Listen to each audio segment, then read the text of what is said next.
नमस्कार दोस्तों, स्वागत है आपका आज के मुख्य समाचार में। जिस वक्त सबसे पहली और बड़ी खबर राजस्थान से, जहां पर इस बार रिकॉर्ड तोड़ देगी कांग्रेस पार्टी। और आपको बता दें कि रिपीट हो रही है राजस्थान में कांग्रेस की सरकार।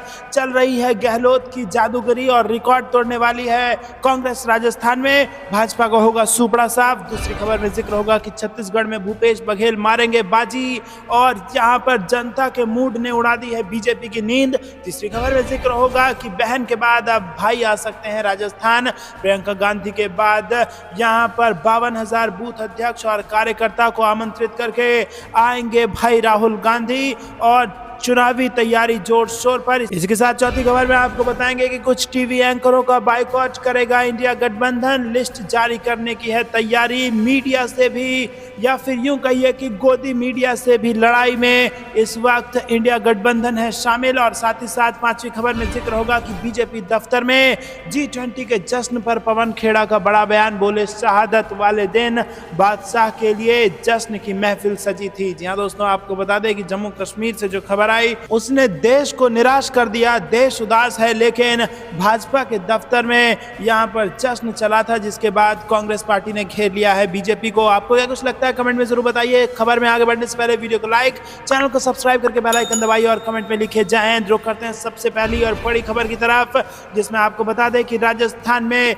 सरकार को रिपीट कर देगी कांग्रेस और तोड़ देगी सारा रिकॉर्ड। और इसी के साथ आ गया है एक ऐसे सर्वे का नतीजा जिसने कांग्रेस की कर दी है बल्ले बल्ले और बीजेपी की उड़ा के रख दी है नींद। जी दोस्तों, राजस्थान विधानसभा चुनाव 2023 में चंद दिन ही बचे हैं और कांग्रेस और बीजेपी दोनों पार्टियां चुनावी जंग जीतने के दावे कर रही है। इसी बीच सामने आए IANS पोलस्ट्रेट ओपिनियन पोल 2023 ने कांग्रेस उम्मीदवारों को पंख लगा दिया है। जी हाँ दोस्तों, पोल के अनुसार इस साल के अंत में होने वाले विधानसभा चुनाव में गहलोत सरकार रिपीट हो रही है। और ओपिनियन पोल की माने तो कांग्रेस को इस चुनाव में 105 सीटें मिल सकती है। राजस्थान में पार्टी अपनी सत्ता बरकरार रख सकती है। दोस्तों, आपको बता दें कि 100 सीटों वाली कांग्रेस को फिर से बहुमत मिल रहा है। अभी उसके पास 100 सीटें हैं। 200 सदस्य राजस्थान का विधानसभा सीट है, जिसमें 100 सीटें कांग्रेस के पास हैं। लेकिन आपको बता दें कि इस बार यह आंकड़ा 100 से बढ़कर 105 हो जाएगा। वहीं दोस्तों, आपको बता दें कि सर्वे ने बीजेपी की नींद उड़ा दी है। ओपिनियन पोल के अनुसार आगामी चुनाव में बीजेपी को 90 सीटें ही मिलने का अनुमान है। वहीं कांग्रेस 2% के सकारात्मक वोट स्विंग उसको मिल रहा है। कांग्रेस को 41% वोट शेयर मिलने का अनुमान बताया गया है। वहीं बीजेपी को 40% वोट मिलेंगे। लेकिन दोस्तों, जब यह सीटों में तब्दील होगा तो कांग्रेस पार्टी के पास बहुमत होगी और इस सर्वे की माने तो 5 सीटों का इजाफा भी होगा और 105 सीटें जीत करके राजस्थान में रिकॉर्ड तोड़ेगी कांग्रेस पार्टी और सरकार को कर देगी रिपीट। दोस्तों, आपको बता दें कि ये कयास लगाए जा रहे थे कि गहलोत गुट और सचिन पायलट गुट में नाराजगी है, कांग्रेस में गुटबाजी है, कार्यकर्ताओं को कंफ्यूज करने की कोशिश की गई थी। लेकिन जैसे ही दोनों बड़े नेता एक साथ आए और जैसे ही सचिन पायलट के पिता राजेश पायलट को लेकर के अफवाह फैलाने की कोशिश की बीजेपी के IT सेल ने, उसके बाद गहलोत खुद सचिन पायलट के समर्थन में मैदान में आ गए और सीधा सीधा सचिन पायलट का खुलकर समर्थन किया, जिससे इस बात की पुष्टि हो गई कि राजस्थान के चुनाव में कांग्रेस के कार्यकर्ताओं के बीच कोई कंफ्यूजन नहीं रहना चाहिए, कोई गुटबाजी नहीं है। और उसके बाद एक अलग ही लेवल का उत्साह कांग्रेस के कार्यकर्ताओं में देखने को मिला और उसी का नतीजा ये ओपिनियन पोल के सर्वे के नतीजों में तब्दील होता नजर आ रहा है, जहां पर 105 सीटों के साथ रिकॉर्ड तोड़ने जा रही है कांग्रेस पार्टी और राजस्थान में सरकार को करने जा रही है रिपीट। रुक करते हैं अगली ब्रेकिंग न्यूज की तरफ, जो कि छत्तीसगढ़ से आ रही है। छत्तीसगढ़ में भी क्या कांग्रेस मार लेगी बाजी और मुरझा जाएगा कमल? जनता के मूड ने उड़ा के रख दी है बीजेपी की नींद। जी हाँ दोस्तों, क्या पूरी खबर जरूर बताएंगे, लेकिन उससे पहले वीडियो अभी तक लाइक नहीं किया तो लाइक करके समर्थन दर्ज कराइएगा। दरअसल दोस्तों, छत्तीसगढ़ विधानसभा चुनाव में किसका पलड़ा भारी है, इसको लेकर एक ताजा ओपिनियन पोल सामने आया है। IANS पोलस्ट्रेट के ओपिनियन पोल सर्वे के मुताबिक छत्तीसगढ़ में एक बार फिर कांग्रेस की सरकार बनती नजर आ रही है। ये सर्वे 1 सितंबर से 13 सितंबर के बीच में कराया गया है और दावा यह है कि 3000 3,672 सैंपल साइज का सर्वे है। सर्वे के अनुसार छत्तीसगढ़ में कांग्रेस को 62 सीटें मिल सकती हैं। आंकड़े दिखाते हैं कि भूपेश बघेल सरकार के खिलाफ कोई उलटफेर वाली एंटी इनकम्बेंसी नहीं है। जी हाँ दोस्तों, यहाँ पर बेहद बड़ी खबर आ रही है। काका फिर से बनाने जा रहे हैं सरकार और काका के नेतृत्व में कांग्रेस छत्तीसगढ़ में बनाने जा रही है सरकार। और भूपेश बघेल यानी कि जो छत्तीसगढ़ के लोगों के लिए काका हैं, वो इस वक्त उनके खिलाफ कोई एंटी इनकम्बेंसी छत्तीसगढ़ में नजर नहीं आ रही है। और ओपिनियन पोल की माने तो साल के अंत में होने वाले विधानसभा चुनाव में कांग्रेस को 62 सीटें मिलने का अनुमान है। और ये सर्वे बता रहा है कि छत्तीसगढ़ में एक बार फिर भूपेश बघेल के हाथ में सत्ता लगेगी। मौजूदा वक्त में 90 सदस्यीय छत्तीसगढ़ विधानसभा में कांग्रेस के पास 68 सीटें हैं, लेकिन ये सीटें 22 हो जाएंगी। लेकिन फिर भी 2/3 बहुमत के साथ सरकार बनाने जा रही है छत्तीसगढ़ में कांग्रेस पार्टी।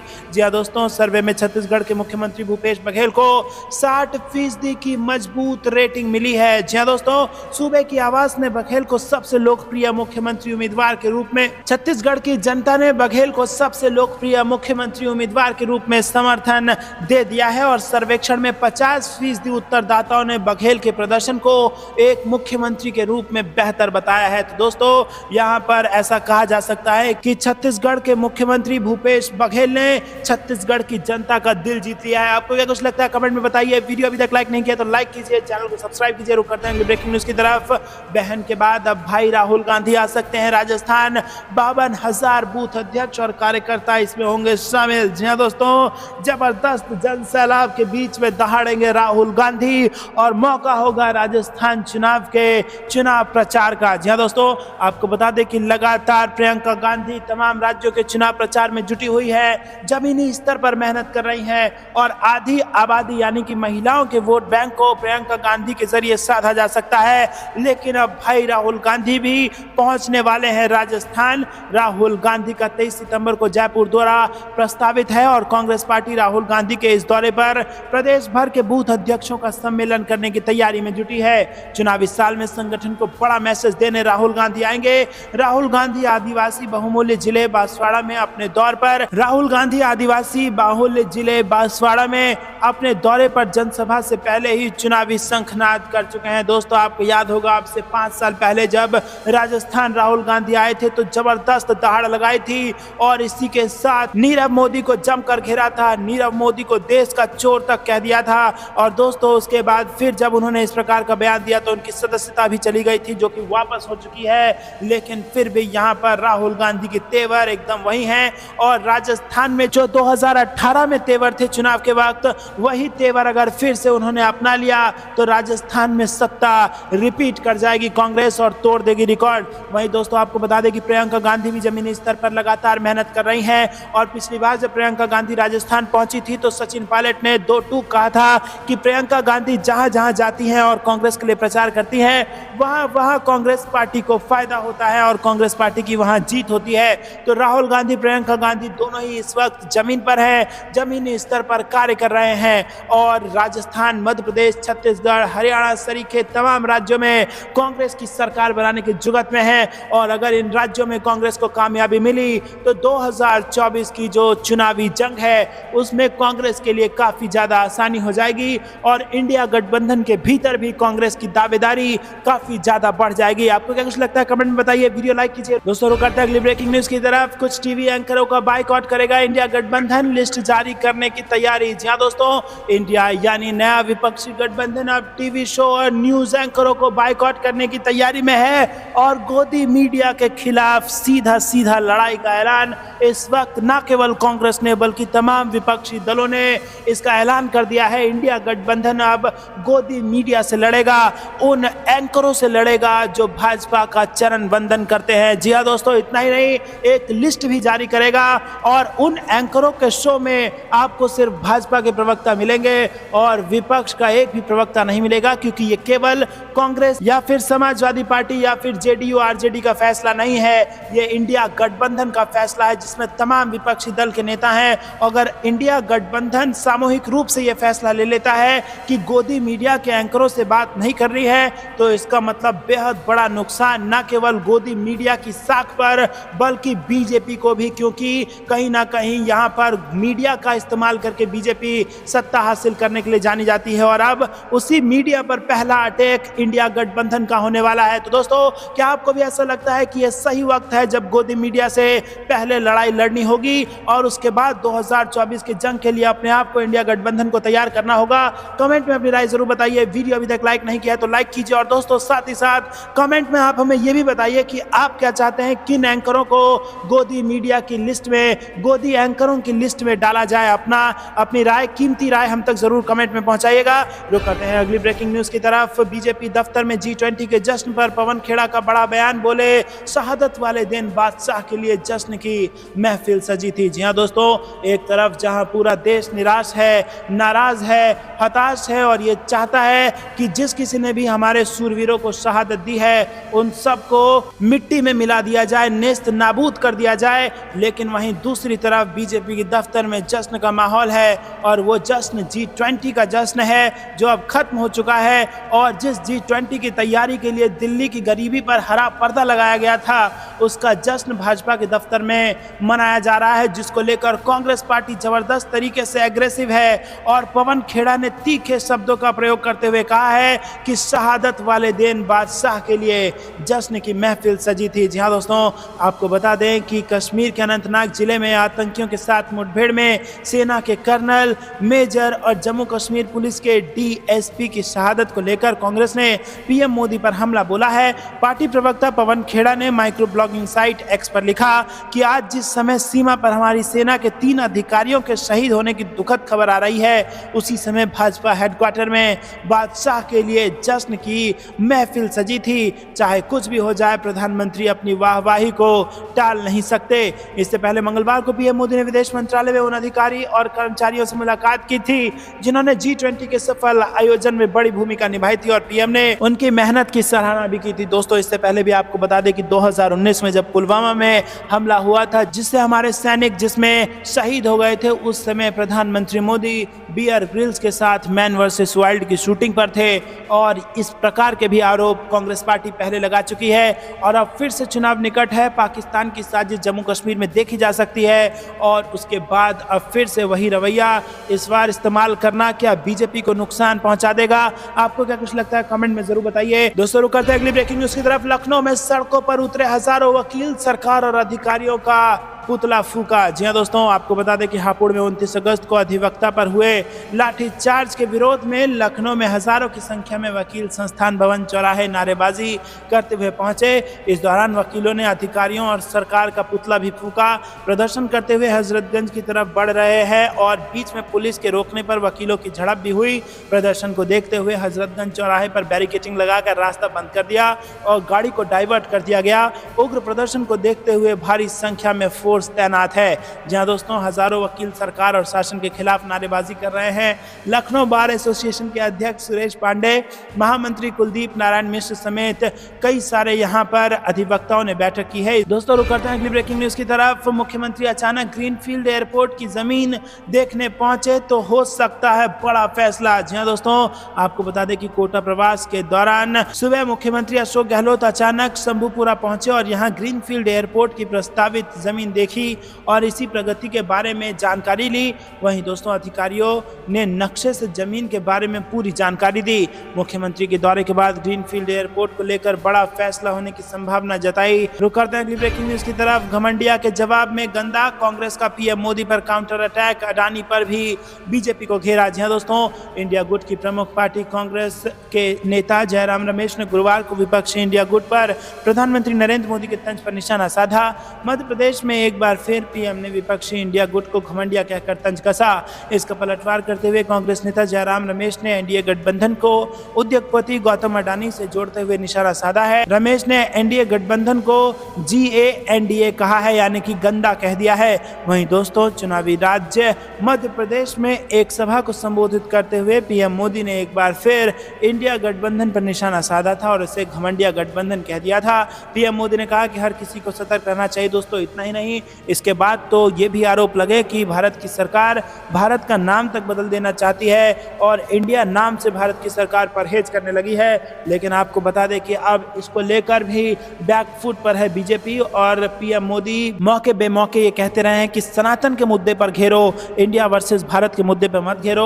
और कोर्ट भी इसको लेकर कह चुका है India that is Bharat shall be the union of state. ये आर्टिकल 1 है कॉन्स्टिट्यूशन का। तो अगर किसी ने कॉन्स्टिट्यूशन का सी भी पढ़ा है और पहला आर्टिकल भी वो जानता है तो वो जानता है कि भारत कहें या इंडिया कहें। तो करते हैं अगली ब्रेकिंग न्यूज की तरफ। लोकसभा चुनाव 2024 को लेकर बड़ी खबर, बस्ती पहुंची सपा की साइकिल यात्रा। लोकसभा चुनाव के लिए दिया जा रहा है अखिलेश यादव का संदेश। या दोस्तों आपको बता दें कि उत्तर प्रदेश के प्रयागराज में समाजवादी पार्टी लोहिया वाहिनी के राष्ट्रीय अध्यक्ष अभिषेक यादव के नेतृत्व में शुरू हुई देश बचाओ देश बनाओ साइकिल यात्रा बुधवार को बस्ती पहुंची। सपा जिलाध्यक्ष और बस्ती सदर विधायक महेंद्र नाथ यादव, पूर्व कैबिनेट मंत्री रामप्रसाद चौधरी, विधायक कविंद्र चौधरी, अतुल की अगुवाई में यहां पर साइकिल यात्रा का जोरदार स्वागत किया गया। इस दौरान कई जगहों पर सभा का आयोजन कर सपा नेताओं ने आह्वान किया कि आगामी लोकसभा चुनाव में सपा को ऐतिहासिक जीत दिलाना है। रुक करते हैं अगली ब्रेकिंग न्यूज की तरफ। मुख्यमंत्री निवास में तीज पोरा तिहार रंग बिरंगे परिधानों में पहुंची सैकड़ों महिलाएं, सपरिवार सीएम भूपेश बघेल ने की पूजा अर्चना। जी दोस्तों, रायपुर में मुख्यमंत्री भूपेश बघेल के निवास पर तीजा पोरा तिहार मनाया जा रहा है। सैकड़ों महिलाएं रंग बिरंगे परिधानों में सीएम निवास में पहुंची हैं और मुख्यमंत्री भूपेश बघेल ने यहां पर इस तिहार को संबोधित किया है। रुक करते हैं अगली ब्रेकिंग न्यूज की तरफ। कोटा एयरपोर्ट के निर्माण को लेकर सीएम गहलोत का बीजेपी पर तंज, बोले मोदी सरकार से नहीं बन रहा है तो हम बना देंगे। जी हां दोस्तों, सीएम अशोक गहलोत ने कहा कि भाजपा के नेतृत्व वाली केंद्र सरकार कोटा में हवाई अड्डे के निर्माण में बाधाएं पैदा कर रही है। सीएम गहलोत और नगरीय विकास एवं आवासन विभाग मंत्री शांति कुमार धारीवाल गुरुवार को उस क्षेत्र में गए जहां कोटा एयरपोर्ट बनाया जाना प्रस्तावित है। मुख्यमंत्री ने कहा कि पर्यटक चाहे मुंबई का हो, दिल्ली का हो या कोटा में हवाई अड्डा बनेगा तभी यहाँ पर्यटक पनपेगा। दोस्तों रुक करते हैं अगली ब्रेकिंग न्यूज की तरफ। नकली दवाओं के प्रसार पर केंद्र डीसीजीआई को नोटिस। आयोग ने कहा मानवाधिकारों के उल्लंघन का मुद्दा गंभीर। जी हाँ दोस्तों, नेशनल ह्यूमन राइट्स कमीशन ने यहाँ पर लीवर की नकली दवा डेफिटालियो और कैंसर की दवा एडसेट्रिस के कथित प्रसार को लेकर केंद्रीय स्वास्थ्य मंत्रालय और भारत के औषधि महानियंत्रक यानी डीजीसीआई को नोटिस जारी कर दिया है। दोस्तों रुक करते हैं अगली ब्रेकिंग न्यूज की तरफ। नरेंद्र मोदी से बड़ा पीएम मटेरियल है नीतीश कुमार। बिहार के राजपूतों एकजुट होकर इंडिया को सपोर्ट करें, आनंद मोहन का बयान। जी दोस्तों, आपको बता दें कि यहाँ पर बिहार में फिर से हलचल मच गई है। लोकसभा चुनाव 2024 में इंडिया गठबंधन बनाम एनडीए को लेकर पूर्व सांसद और बाहुबली नेता आनंद मोहन ने बड़ी बात कही है। आनंद मोहन ने एक तरफ समझाया क्या 2024 के रण में प्रधानमंत्री मोदी का विकल्प कैसे तैयार किया जा सकता है, साथ ही उन्होंने नीतीश कुमार को प्रधानमंत्री पद के लिए योग्य उम्मीदवार भी बता दिया। आनंद मोहन ने ये तक कह दिया कि नीतीश कुमार पीएम मोदी से बड़ा पीएम मटेरियल हैं। रुक करते हैं अगली ब्रेकिंग न्यूज की तरफ। संसद में फिर होगा घमासान। बीजेपी के बाद कांग्रेस ने अपने सांसदों को जारी किया व्हिप। जी हां दोस्तों, संसद के विशेष सत्र को लेकर राजनीति तेज हो गई है। भाजपा के बाद अब कांग्रेस ने भी अपने सांसदों को व्हिप जारी कर दिया है। कांग्रेस ने अपनी सभी सांसदों को व्हिप जारी कर 18 से 22 सितंबर तक संसद के विशेष सत्र के दौरान उपस्थित रहने का निर्देश दिया है। इससे पहले आपको बता दें कि सरकार ने सत्र के लिए अपना एजेंडा भी बता दिया है। रुक करते हैं अगली ब्रेकिंग न्यूज की तरफ। जयराम रमेश ने कहा सोनिया गांधी के पत्र से दबाव में आई मोदी सरकार स्पेशल सेशन का एजेंडा घोषित करने को तैयार। जी दोस्तों, कांग्रेस के जनरल सेक्रेटरी जयराम रमेश ने पार्लियामेंट के स्पेशल सेशन को लेकर केंद्र सरकार पर निशाना साधा और दावा किया कि पीएम मोदी सोनिया गांधी की ओर से लिखे गए पत्र की वजह से दबाव में आए हैं और इसी वजह से केंद्र सरकार सेशन का एजेंडा घोषित करने को तैयार हुई है। बुधवार को उन्होंने माइक्रो ब्लॉगिंग साइट एक्स पर लिखा कि आखिरकार नरेंद्र मोदी सरकार 18 सितंबर से 5 दिनों तक चलने वाले पार्लियामेंट के स्पेशल सेशन का एजेंडा घोषित करने को तैयार हो गई। ये पीएम मोदी को सोनिया गांधी की ओर से लिखे पत्र की वजह से हुआ है। रुक करते हैं अगली ब्रेकिंग न्यूज की तरफ। धीरेन्द्र शास्त्री के खिलाफ भड़का आक्रोश, इस समाज पर की आपत्तिजनक टिप्पणी, एफआईआर की मांग, प्रदेश भर में होगा आंदोलन। जी हां दोस्तों, राजस्थान के सीकम में बसोर समाज पर आपत्तिजनक टिप्पणी करने को लेकर आक्रोश भड़क गया है। समाज के लोगों ने मालवीय चौक से कलेक्ट्रेट तक रैली निकालकर विरोध प्रदर्शन किया। समाज के लोगों ने धीरेन्द्र शास्त्री पर एफआईआर दर्ज करने की मांग की है। धीरेन्द्र शास्त्री द्वारा सुर्खियों में बने रहने के लिए इस तरह की टिप्पणियां आए दिन वो करते रहते हैं और इसके लिए भी उन्होंने अन्य समाज पर आपत्तिजनक टिप्पणी की है। रुक करते हैं ब्रेकिंग न्यूज की तरफ। कर्नाटक में टिकट घोटाला, चुनाव में टिकट के बदले लिए गए करोड़ों रुपए, बीजेपी आरएसएस के कई बड़ी हस्तियों के शामिल होने का दावा। जी हाँ दोस्तों, कर्नाटक में हुए बीजेपी टिकट घोटाले में कई बड़ी हस्तियों के शामिल होने की बात कही जा रही है और आने वाले दिनों में कई बड़े नेता बेनकाब हो सकते हैं। दरअसल गिरफ्तार हिंदू कार्यकर्ता चैत्र कुंडुपुरा ने गुरुवार को दावा किया कि कर्नाटक में बीजेपी टिकट घोटाले में बड़ी हस्तियां शामिल हैं।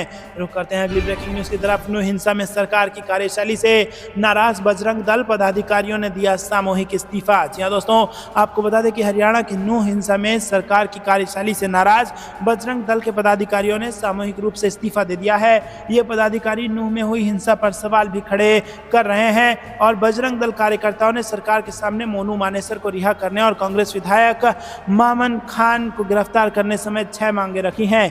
रुक करते हैं ब्रेकिंग न्यूज की तरफ। जम्मू से बड़ी खबर, पीडीपी ने किया जल जीवन मिशन घोटाले के खिलाफ प्रदर्शन, सरकार के खिलाफ नारेबाजी। जी हाँ दोस्तों, पीडीपी की युवा विंग ने जम्मू कश्मीर में कथित 13,000 करोड़ रुपए के जल जीवन मिशन घोटाले के खिलाफ प्रदर्शन किया। प्रदर्शनकारियों ने भ्रष्टाचार को लेकर सरकार के खिलाफ नारेबाजी की। रुक करते हैं ब्रेकिंग न्यूज की तरफ। बीजेपी में नहीं खत्म हो रही गुटबाजी, ग्वालियर में बाहरी नेताओं के हवाले यात्रा, सिंधिया और तोमर रहे गायब। मध्य प्रदेश चुनाव 2023 से बड़ी खबर। जी हाँ दोस्तों, मध्य प्रदेश में जैसे जैसे विधानसभा चुनाव नजदीक आ रहे हैं वैसे ही बीजेपी में गुटबाजी और बढ़ती जा रही है, जिसका असर ग्वालियर पहुंची बीजेपी की जन आशीर्वाद यात्रा में देखने को मिला।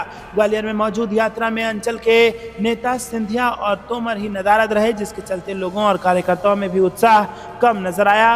रुक करते हैं अगली ब्रेकिंग न्यूज की तरफ। सनातन पर बहस की जगह केंद्र की विफलताओं पर करें फोकस, डीएम के कार्यकर्ताओं सहयोगियों से बोले स्टालिन। जी हाँ दोस्तों, आपको बता दें कि मुख्यमंत्री एमके स्टालिन ने बुधवार को अपनी पार्टी के कार्यकर्ताओं को सलाह दी कि भाजपा नीति केंद्र सरकार को भ्रष्टाचार के मुद्दे पर निशाना बनाया जाना चाहिए और सनातन धर्म पर बहस से बचना चाहिए। तो दोस्तों, ये थी दिन भर की सारी जरूरी और बड़ी खबरें। तक बने रहने के लिए बहुत बहुत धन्यवाद। जाने से पहले वीडियो को कीजिए लाइक और चैनल को सब्सक्राइब करके बेल आइकन दबाइए और कमेंट में लिखिए जय हिंद। अभी के लिए इतना ही। जय हिंद, जय भारत।